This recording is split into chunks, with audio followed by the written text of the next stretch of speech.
क्या आप zero polynomial के बारे में कुछ जानते हैं? और क्या आपको ये पता है कि कांस्टेंट पॉलिनोमियल की डिग्री कितनी होती है? मोनो पॉलिनोमियल आप क्या समझते हैं? बाई पॉलिनोमियल क्या होता है? ट्राई पॉलिनोमियल क्या होता है? और क्वाड्री पॉलिनोमियल से आप क्या समझते हैं? इन सभी क्वेश्चन के आंसर आज आप चुटकियों में सीखेंगे। तो शुरू करते हैं आज का लेक्चर। हेलो डियर स्टूडेंट्स, कैसे हैं आप लोग? This is Shivam Sharma, welcome back to my channel. आज आपके लिए लेकर आया हूं कुछ ऐसे अनसुलझे सवाल जो कि पॉलिनोमियल में बच्चों को करते हैं बहुत परेशान। तो सबसे पहले कुछ क्वेश्चंस की झड़ी लगा देते हैं आपके ऊपर ताकि आप उनको पहले समझें। क्या आप जीरो पॉलिनोमियल के बारे में कुछ जानते हैं? अगर जानते हैं तो जरूर कमेंट सेक्शन में बताएं। और क्या आपको ये पता है कि कांस्टेंट पॉलिनोमियल की डिग्री कितनी होती है? ऐसे ही कुछ और भी प्रश्न है, जैसे कि हम बात कर सकते हैं मोनो पॉलिनोमियल आप क्या समझते हैं, बाई पॉलिनोमियल क्या होता है, ट्राई पॉलिनोमियल क्या होता है और क्वाड्री पॉलिनोमियल से आप क्या समझते हैं। इन सभी क्वेश्चन के आंसर आज आप चुटकियों में सीखेंगे।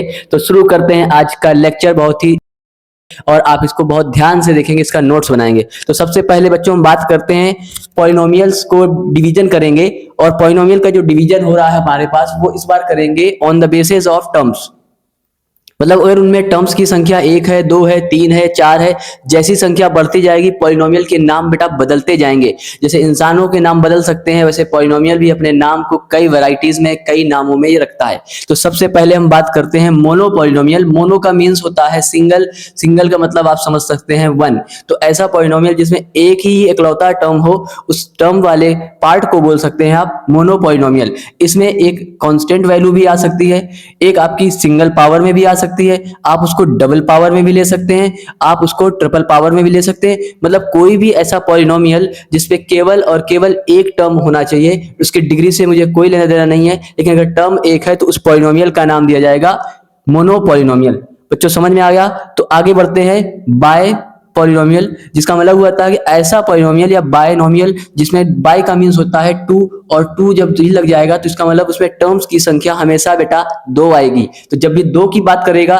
तो आप यूज कर देंगे बायनोमियल। और बायनोमियल में आपको मिल जाते हैं यहाँ से कुछ एग्जांपल, जैसे 4x+3 या फिर 6y⁴ लगा करके 4 लिख सकते हैं, 3 रूट में है फिर x की क्यूब ले लेंगे। तो इसमें भी डिग्री से कोई लेना देना नहीं है, केवल टर्म्स होने चाहिए 2, और बीच में आपके टर्म्स के बीच में ऑपरेशन जैसे प्लस का लग सकता है या फिर माइनस का लग सकता है। इसी के बाद बात करते हैं ट्राइनोमियल। ट्राइनोमियल का मतलब हुआ ऐसा पॉलिनोमियल जिसमें टर्म्स की संख्या हो जाएगी बेटा 3, और जब टर्म्स हो जाते हैं 3 तो इसका मतलब हुआ कि अपने पास आ गया ट्राइनोमियल। और ट्राइनोमियल में 3 टर्म्स होते हैं, इसमें भी कोई पावर का मतलब नहीं है, बस टर्म की संख्या होनी चाहिए।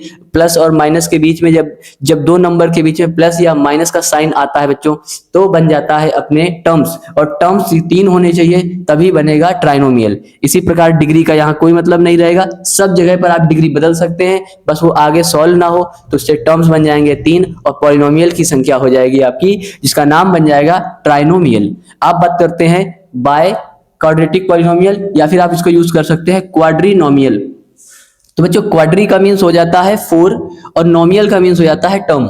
जहां जहां पर ये नोमियल वर्ड आएगा उसको आप टर्म से रिलेट करेंगे। मोनो का मतलब सिंगल, बाय का मतलब डबल, ट्राई का मीन्स 3 और क्वाड्री का मीन्स होता है बेटा 4। तो क्वाड्रीनोमियल का मीन्स हो गया ऐसा पॉलिनोमियल, ऐसा एक्सप्रेशन जिसमें 4 टर्म्स आने चाहिए। कितने बच्चों आने चाहिए? 4 टर्म्स आने चाहिए। तो एग्जांपल मैंने एक ले रखा है यहाँ पे 4x³ + 6x² - 3x+4। इससे और भी ढेर सारे एग्जांपल्स हो सकते हैं, बट इतने एग्जांपल आप समझ लेंगे, आपका कॉन्सेप्ट बिल्कुल क्लियर हो जाएगा।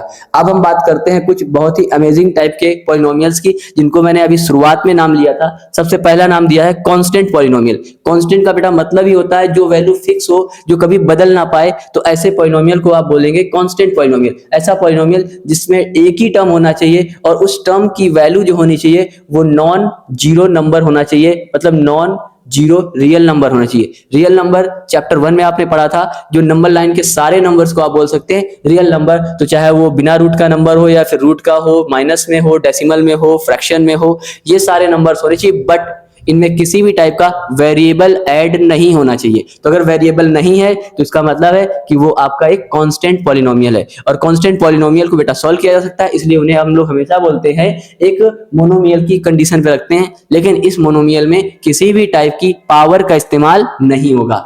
तो एग्जाम्पल देखिएंगे, 4 है, √2 है, -7/3 है, या फिर 0.19 है। ऐसे एग्जाम्पल्स ढेर सारे हो सकते हैं, लेकिन आपको कॉन्सेप्ट पकड़ना है। कॉन्सेप्ट आपको समझ में आ गया। कांस्टेंट पॉलिनोमियल का मतलब हुआ नॉन जीरो रियल नंबर वाले टर्म्स को बोला जाएगा कांस्टेंट पॉलिनोमियल। अब बच्चों बात करते हैं कांस्टेंट पॉलिनोमियल की डिग्री क्या होती है। तो बेटा जब भी आप इन नंबर्स को लिखेंगे और अगर मैं आपसे पूछ लेता हूं कि बताइए यहाँ पर जो वेरिएबल है उसकी पावर क्या होगी, मान लेते हैं अगर हमने इसके साथ x लिखा, लेकिन हमने तो यहाँ पर केवल 4 लिखा था, तो अगर x है और यहाँ पर हम दिखाना नहीं चाहते हैं तो x की वैल्यू को मुझे 0 करना पड़ेगा।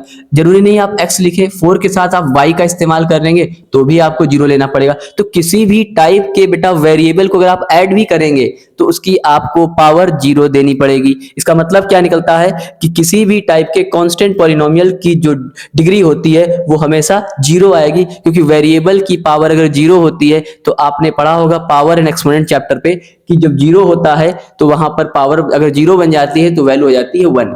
अब बात करते हैं जीरो पॉलिनोमियल। बेटा ऐसा पॉलिनोमियल जो खुद में अपने आप को क्या रख के आएगा, 0 लेकर आएगा, तो वो मोनोमियल टर्म जिसमें एक ही टर्म आया है लेकिन उसमें कंफर्म है 0 ही आएगा। तो जब 0 आएगा तो ऐसे पॉलिनोमियल को आप जीरो पॉलिनोमियल बोलेंगे। इसके एग्जांपल केवल आप लिख सकते हैं 0। इसके मल्टीप्लाई में अगर कोई भी आप नंबर लाते भी हैं तो फाइनल रिजल्ट 0 बनेगा। अब बात करते हैं इसके जो डिग्री क्या होती है। तो इसमें डिग्री बताई गई है नॉट डिफाइन। अब नॉट डिफाइन कैसे हो जाती है, तो बेटा जैसे आपके पास मैंने एक नंबर लिख के दिया कि नंबर लिखा हुआ है x और इसके साथ इंटू में कर दिया 0, तो आप इस नंबर को देखकर बोलेंगे कि इसकी पावर जो है वो x की 1 है, तो यहां से डिग्री ऑफ पॉलिनोमियल हो सकती है 1। लेकिन क्या ऐसा ही लिखा जा सकता है x² टाइम्स ऑफ 0? तो इसमें भी जब आप कैलकुलेट करेंगे बेटा तो यहां पर भी मिलेगी डिग्री ऑफ पॉलिनोमियल, आपके पास आ जाएगी यहां से 2। आप डिफाइन नहीं कर सकते हैं कि जो 0 है वो किस नंबर का मल्टीपल है, क्योंकि 0 हर नंबर से मल्टीप्लाई करके अपना रिजल्ट 0 बनाता है। तो ऐसे कंफ्यूजिंग कंडीशन पे हम लोग ये बोल सकते हैं कि इसकी डिग्री हर जगह बदल रही है और लॉजिकली करेक्ट भी हो रही है।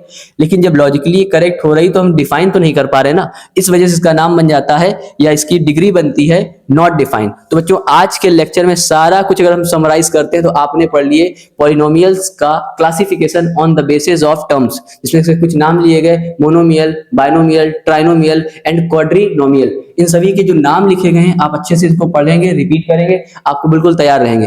फिर दो हमने स्पेशल केस ले लिए, कांस्टेंट पॉलिनोमियल और जीरो पॉलिनोमियल। कांस्टेंट पॉलिनोमियल की जो डिग्री होती है वो हमेशा 0 आती है, लेकिन जीरो पॉलिनोमियल की जो बेटा डिग्री होती है वो नॉट डिफाइन आती है।